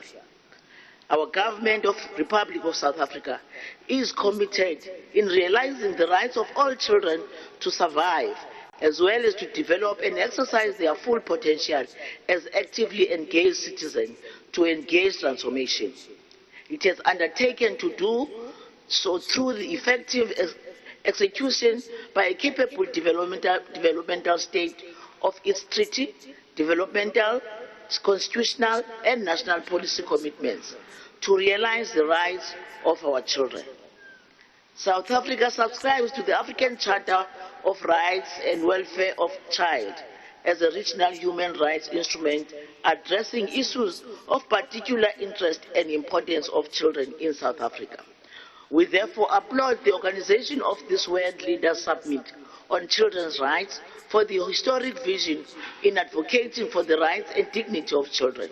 These include, as the speakers before me alluded to, access to food, shelter, education, and health, which resonates deeply with the values of compassion and justice. The aim is to place high on the agenda of leaders the moral imperative of protecting children's rights as a global concern and a call to action. As the envoy representing the State President of South Africa, I shall convey the wishes of the Holy Father, Pope Francis, regarding the contents of the declaration of the World Children's Summit to be shared at the next G20 Summit this year in South Africa. Our country acknowledged the calls by His Holiness for peace, considering the disheartening global situation of conflicts and wars affecting children the most. Similarly, we welcome the launch of the campaign of the debt relief in 160 countries as part of the Catholic Church Jubilee 2025, the Holy Year. South Africa G20 presidency under the theme Solidarity, Equality and Sustainable, aiming to raise the voice of the most vulnerable in society from the global south, with the majority being children. Our country is committed to fulfill its treaty obligation, and because it is essential to realize the human capital potential of its large and growing young population to achieve inclusive sustainable development and end poverty and inequalities. South Africa has ratified multiple treaties such as Convention on the Elimination of All Forms of Discrimination Against Women, the Convention of Rights of Child, and Convention of the Rights of Persons with Disabilities, among others, committing to achieve the positive outcomes of the children. Our country stands ready to work with like-minded partners to build a future where every child is safe, educated, and empowered to reach their potential. In closing, we wish His Holiness good health and well-being. We wish you success in hosting the second World Children's Day in September 2026. I thank you.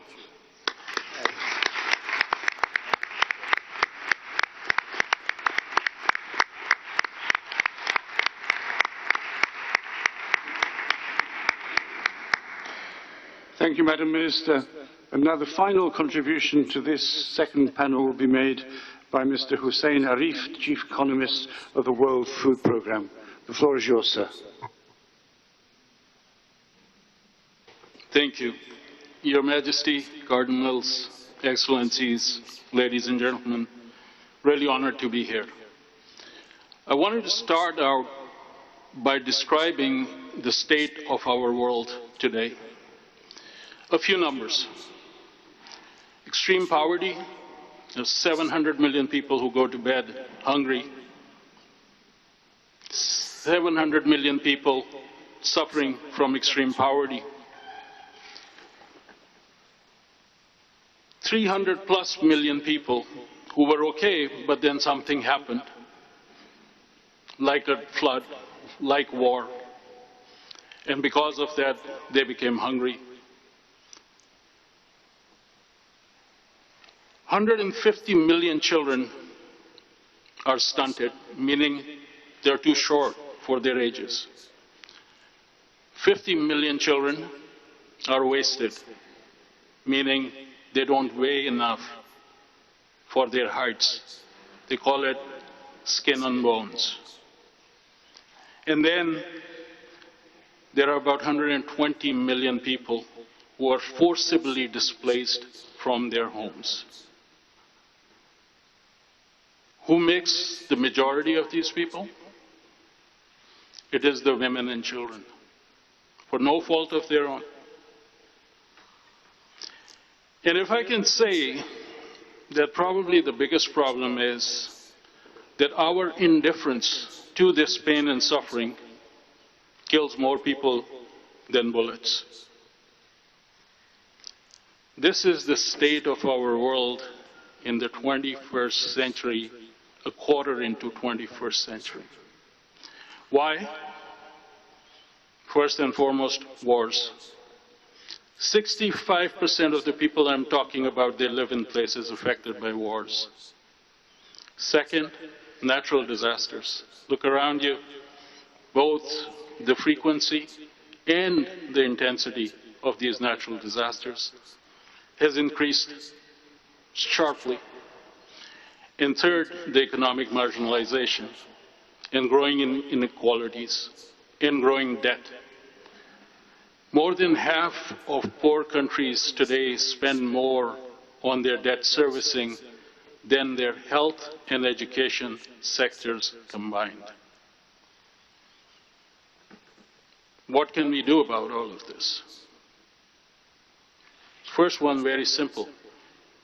We need to end all these meaningless wars and conflicts. Second, we must invest in women, in children, in rural infrastructure, and in economies, local economies, and grassroots economies through safety nets. If we can do this, we can not only minimize inequalities in income, but also improve equalities in opportunity. Because probably worse than income inequality is inequality in opportunity. We must increase that. And then, it's an obvious question, what if we don't? What is the cost of inaction? And that cost of inaction we see every single day. It is more destabilization. It is more displacement. It is more extremism. It is more terrorism. And then, maybe a little bit later, we pay 10, 20, 30 times more dealing with the consequences than actually solving the problem, which is not only the moral problem, but it is also an economic problem. And we are all, regardless of where we live, we are all in this together. Now, for me, the last point comes on, so is there hope? Yeah, there is hope. All you have to do is look back 80 years after World War II. And 5 of today's 7 G7 countries were destitute. If they can get out, so can today's countries which are in trouble. But what must happen is we need to invest in helping them, in political will to stay the course. Don't stop till it's done. And if you're going to do that, what better investment than our children, our future? So it is no longer about us, it is about the children. So if we're not going to do it for ourselves, then we better do it for our children all around the world. I thank you.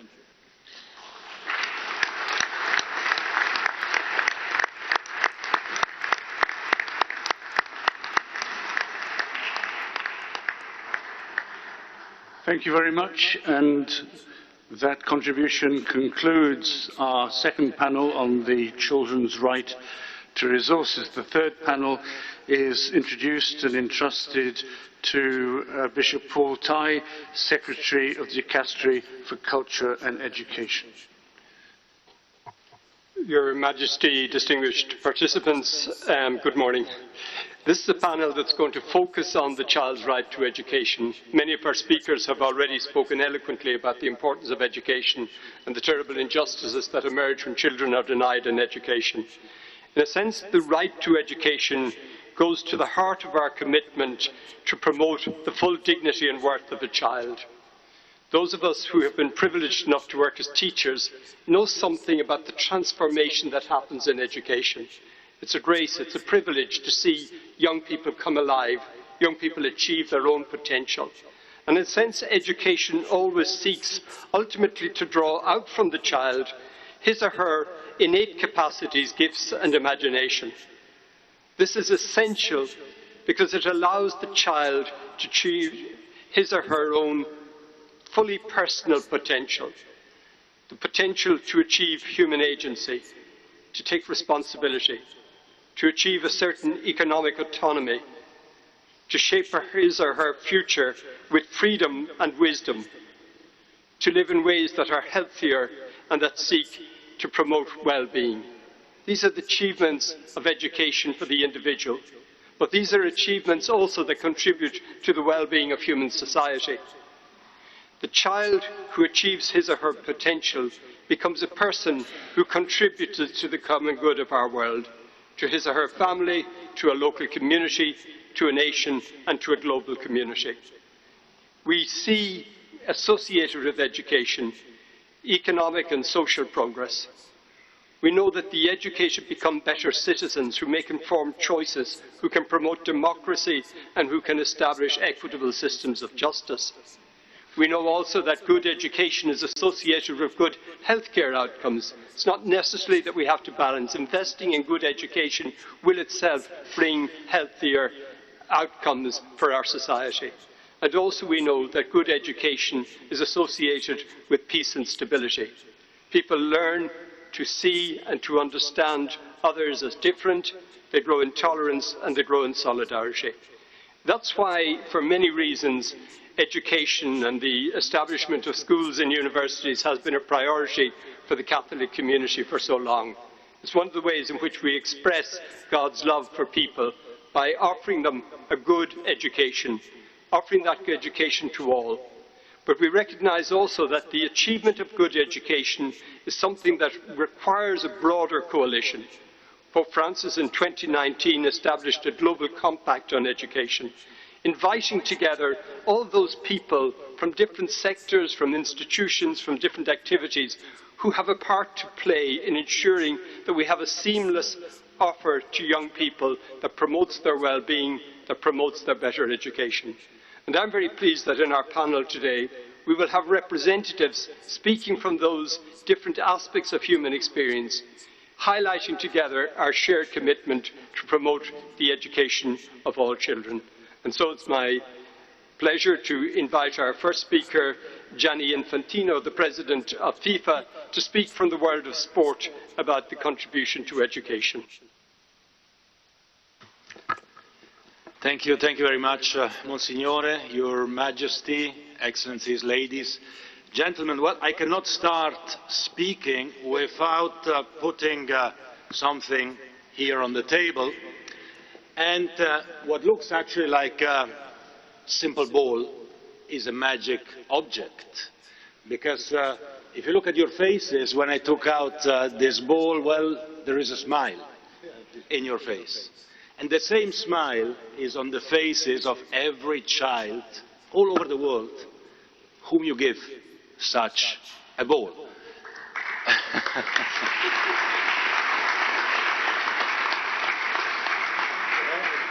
By the way, this particular ball is very special. It is the ball of the new FIFA Club World Cup, which will take place this year in the United States of America. And if I take only my two neighbors here, Al Ahly from Egypt will play, and two teams from Argentina, Boca Juniors and River Plate, and many other teams, because football unites the world, as we know. Football unites the world. Football is a force for good as well, and football is also a school of life. Children, when they play football, when they are very small, they start learning that actually you cannot kick somebody because it's a foul, that actually you need to play as a team, and you can win only if you play as a team. You learn as well to lose and to stand up after a defeat, to play the next game, which of course you want to win. So football gives many lessons to children in playing. And education, dear friends, we believe at FIFA and in sports movement, President Bach will speak as well today, education is definitely a right that every child has. It is also our responsibility of all of us to make sure that education happens, but it is also one of the greatest challenges of today's society. Because education is complicated. The attention span of children is getting smaller and smaller, so we need to capture their attention, because through education we can teach children to understand each other. We can teach them peace, we can teach them health, we can teach them wealth, we can teach them many important things for their life. So today here, FIFA and myself, we would like to offer you all a tool, a very powerful tool, based on this magic object here. The tool for education, it's football. We started a couple of years ago a new project which we called Football for Schools. We started to implement it in already 123 countries with the relevant governments. It is not a project where you teach children how to play football. It is simply using football as a hook to capture the attention of the children. You go to a classroom, you put the ball on the desk of the teacher, you say to the children, today we speak about football, and everyone listens. And then you speak about women empowerment, or about discrimination, or about violence, or about nutrition, or about health. You can speak about any topic, because everything is related to what interests children. So with this ball, with this magic tool to help in education, together with UNESCO and other UN agencies, we have prepared a whole educational program for children from the age of 5 to the age of 15. And this is here, it is at your disposal. We will reach out to you, you can reach out, of course, to us. And we can make sure that we can assist you in your task, which is, of course, much more important than ours. We organize football events and give joy and fun to people. Your task, and we want to participate a little bit, is to educate our children for our future. So count on us, because as football teaches every one of us, only a team can win, no individual can win. So let's be a team all together. Let's win this match of education, and let's raise the World Cup that we can all raise, which is the smile that we give to every child when we give him a ball. Thank you very much for your attention.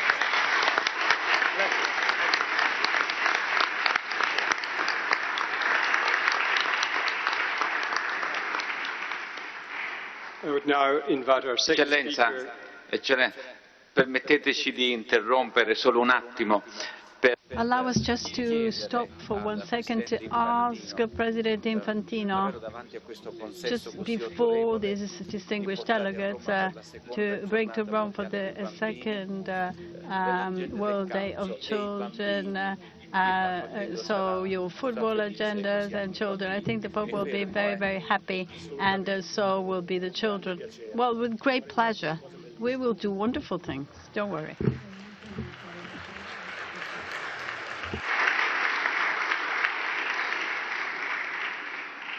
I now give the floor to our second speaker, Professor Miguel Benesayag, philosopher and psychoanalyst. Thank you.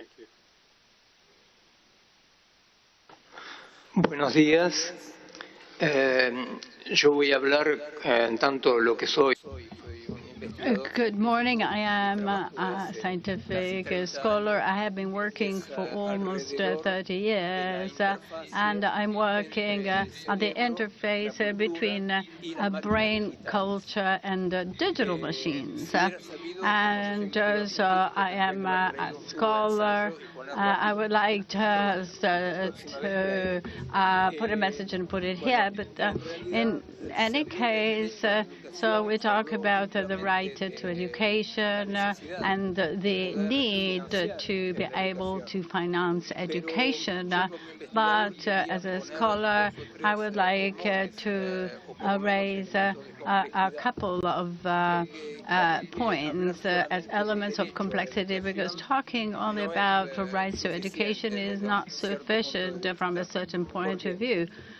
Why? So now we are going through the third great anthropological revolutions of mankind. The first happened when, for example, we started talking. The second happened 5,000 years ago with writing. But the third one is the algorithmic revolution that is transforming the world.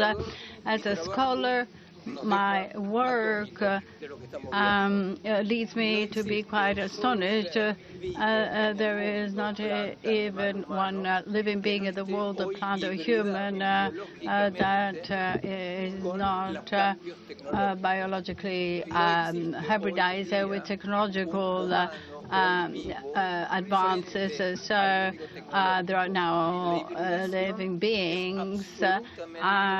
And we have a global rapid hybridization, and this is creating a lot of difficulties for regulating life and for metabolizing these changes. Actually, when we talk about schools, when we talk about the right to education, I really believe, as a member of the third world, I think that we should be afraid, because at a world level there is a mainstream that we call, for example, skill-based education, and it doesn't mean that people should be educated according to their cultural background, but children should be actually interfaces with machines. It's not a question of creating a specialization or really educating children, but they become just segments within a big system. I'm not a doomster. I'm not apocalyptic in my speech, but we have to be afraid because the right to education should be right to education without the algorithmic colonization. So our children should actually be able to be educated according to the cultural background, the culture of their countries. So the educational system should actually resist this algorithmic revolution, but I think that I am quite alarmed when I see the brain changes in children and adults because of their daily promiscuity with digital machines. And there is one point to conclude. You have to know that systematically when I speak, there is a horrible question because I'm asked, what happens to the machines used by humans? This is a horrible question. We have already accepted that we compare humans with machines at the same level. So it's we need to make an effort to reestablish alterity, otherwise, or otherness, because otherwise, if education does not take into consideration this issue, the education will not be an instrument of emancipation and freedom. Thank you very much for your kind attention.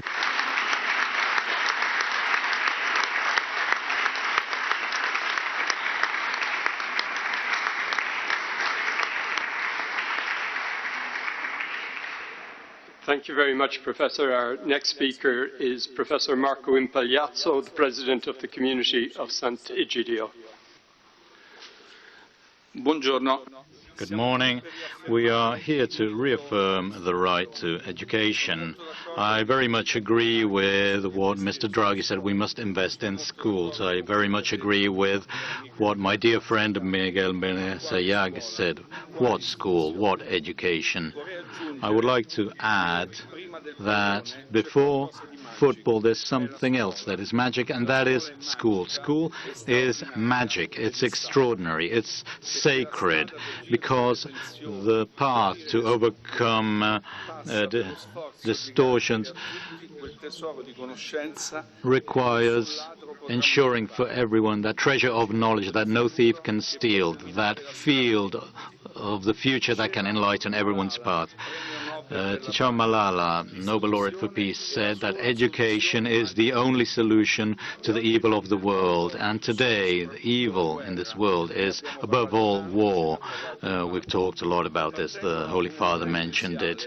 I belong to an ecclesial community, Comunità di Sant'Egidio, which has always been close to the children, the adolescents of the suburbs. We started out in Rome, and we have reached out all over the planet. We have an idea. We want to fill suburbs and cities with schools of peace, where children are taught the great value of peace, the role of peace, and the role of coexistence, of living together. Today, children need older brothers and sisters that educate them to lawfulness and peace and countering mafias and mobs. The nationalist and warmongering ideas so that they can have access to food, to medical care, and help even in their homework. At school we learn peace. Children of different ethnicity live together, coexist, and learn that in tomorrow's society the real richness is that of being together. I urge the international community to go back to that kind of unity it experienced in its best moments, in the aftermath of World War II, in 1989, during the COVID pandemic, in order to give all the children of the great human family the enjoyment of that right that really changes the world. We must break the vicious circle of illiteracy, of school dropout, focusing on the suburbs of existence mentioned by the Pope this morning when he talked about youth and adolescents, hoping that this can lead to a better hope. And this does not just go for the suburbs and peripheral areas of the planet where there is chaos, areas that call for a normal situation, because millions of children do not attend school. This is something that also goes for developed countries, where our youths are growing more anxious, and as Miguel Menasayak said, children whose dreams are fading out. They need to go back to the ideals of our cultural heritage. Recalcati, a psychoanalyst, once wrote, if everything drives anything drives in children in this school, it is school, because it preserves all that is human: friendship, exchanges, intellectual discovery. A good teacher is the one that can make new worlds exist. It's the one that believes that a one-hour lesson can change one's life. Yes, that's true. And 1,000 hours of lessons can change the world. We must start believing this, because a new era stems from the school, and we want to prepare and shape this world together. Thank you.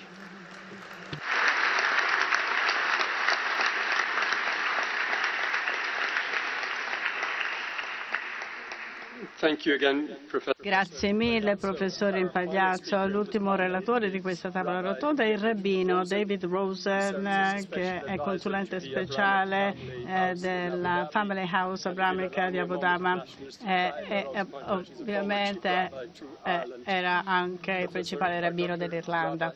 Prego, dottor Rosen, lei ha la parola. Grazie mille, eminenze, signore e signori, Sua Maestà. Sebbene la tradizione ebraica consideri la sua notevole sopravvivenza come una testimonianza dell'alleanza divina, ci sono molte opere dell'uomo che hanno contribuito a portare avanti questa storia millenaria. Tra queste, la più importante è probabilmente l'istruzione. L'approccio della tradizione ebraica a questo tema ci offre degli spunti di riflessione di valore universale perenne. Già durante il primo esilio babilonese gave way to a process in which the people as a whole were instructed in the teachings and texts of their religious tradition. Thus an educational democratization started to unfold to give people access to their resources as much as possible in order to be personal possessors and transmitters of their heritage. This was viewed as the original and essential intent of revelation itself, and indeed what became the text of Jewish declaration of faith already 2,000 years ago, taken from Deuteronomy chapter 6, declares, "Hear, O Israel, the Lord our God, the Lord is one, and you shall love the Lord your God with all your heart, with all your soul, and with all your might. And these words which I instruct you this day shall be on your heart, and you shall teach them diligently to your children at all times." Accordingly, the education of children was seen first and foremost as a parental obligation. But in the absence of parents, or in the dereliction of parental responsibility, it was seen as the obligation of the community society to ensure such. As a result, by the time of the late Second Temple period, more than 2,000 years ago, Jewish schools were commonplace throughout the land of Israel, guaranteeing widespread literacy, and education was provided free of charge to rich and poor alike, as both Philo and Josephus testify. The education of children rose in importance to become a religious responsibility even more respected than the priestly work in the temple. Significantly, the Hebrew word for education, chinuch, comes from the Hebrew root meaning dedication, as used in relation to the temple itself. Obviously, the focus of such education was, and for the religious community still remains, on religious education rooted in Torah, the Hebrew Bible, and the oral Torah contained in the Talmud. This study is above all action-orientated, providing instruction for a way of life concerned with relations between man and God and relations with fellow human beings and the world around. Jewish law demands of society that certain basic rights be provided for all children. Most of these rights are intuitive. There is an obligation to feed and care for children, an obligation to refrain from abusing children, and an obligation to love one's children to the extent a legal system can mandate. But Jewish law also requires that a child be taught life skills and a profession. Notably, a parent does not fulfill this obligation under Jewish law, religious law, by providing a child with an ongoing source of income, such as a trust fund, or even with an income-producing business that the child cannot run himself. The 11th century Bible and Talmud commentator, Rabbi Shlomo Yitzchaki, elaborates on the obligation to provide a trade or a skill rather than just a source of income to one's child. He states that the obligation to ensure professional education was predicated on the belief that without work to occupy one's time, a person might turn to mischief or even crime out of boredom. This is in keeping with a comment in the Mishnah by the first century sage Rabbi Gamliel that any religious study that is not combined with labor ends up as naught and leads to sin. Moreover, the Talmud records the word of the sage Rabbi Judah that anyone who does not teach his children a profession, it is as if he has taught them robbery. Accordingly, parents are required to provide their children not only with the literacy and skills that lead towards self-sufficiency, but also the knowledge and understanding of how to be a responsible, upstanding adult. While this duty to teach children a profession is considered part of parents' general obligation to educate their children, it devolves on the society as a whole, which has a responsibility to ensure the education of children, in particular of orphans and the poor of limited means. The Hebrew word for charity is tzedakah, which more correctly is translated as righteousness. Care for the poor is seen as the righteous obligation of everyone and is considered one of the most important of the religious obligations in Judaism. The commandments to care for the poor, and particularly the orphan, as well as the widow and stranger, are reiterated and specified throughout the Hebrew Bible, and the laws in these regards constitute a significant section of the Code of Jewish Law. Maimonides reiterates the Talmud's designation of 8 levels of charity, the highest of these being enabling the poor to become self-sufficient, and thus no longer or at least less dependent on support. Obviously, education is the essential means of facilitating this, and thus both ensuring that the poor and the needy are educated and also the maintenance of the institutions necessary to do so are seen as essential in ensuring a righteous, healthy society. Moreover, the sages of the Talmud viewed this not as just a required righteousness, but as an essential investment. They say, take heed of the children of the poor, for from them will issue the scholars. Aside from the fact that some of the greatest of the scholars of the Mishnaic and Talmudic period came from impoverished backgrounds, like Hillel the Elder, for example, they apparently perceived the life of material struggle as having the power to instill a sense of sacrifice and fortitude necessary to succeed.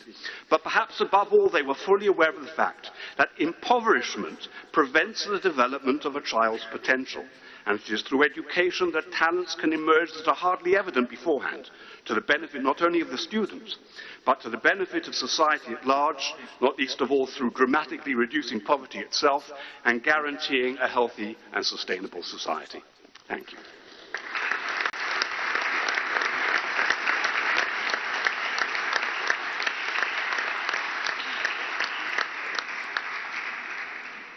Rabbi Rosen, thank you very much for your contribution. That concludes the work of this panel. I'd like to thank all our contributors for the substance of their contributions, also to recognise the punctuality of their contributions, which has probably gained for all of us an anticipated coffee break. So I think we move to coffee at this stage. Thank you.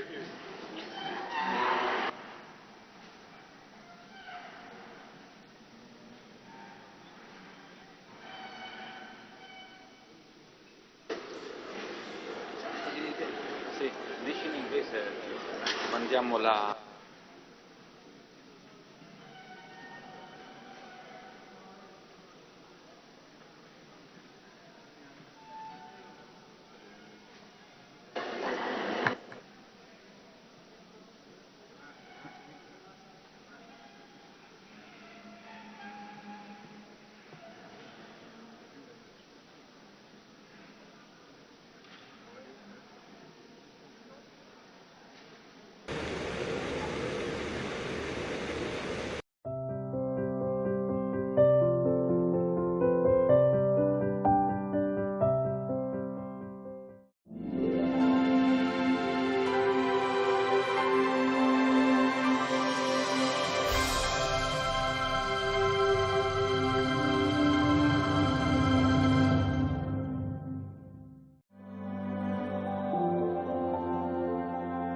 Father in heaven, may the faith you have given us in your Son, Jesus Christ, our brother, and the flame of charity enkindled in our hearts by the Holy Spirit, reawaken in us the blessed hope for the coming of your kingdom. May your grace transform us into tireless cultivators of the seeds of the gospel.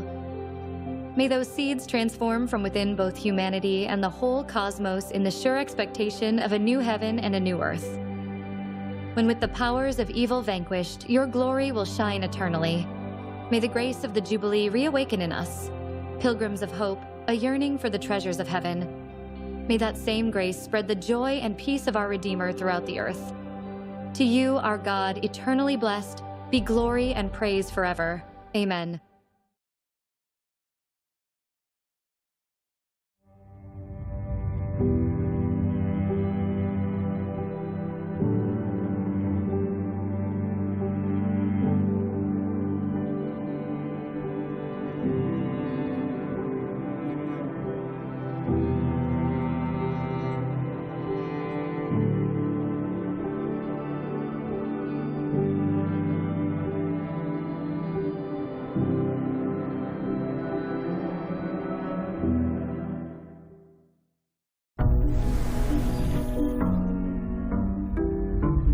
From modern-day inspirations to timeless tales, discover the stories that shape our faith. He is a model for all of us. And yet they turned to the man who was so patient himself. There are more people in slavery today than at any other time in human history.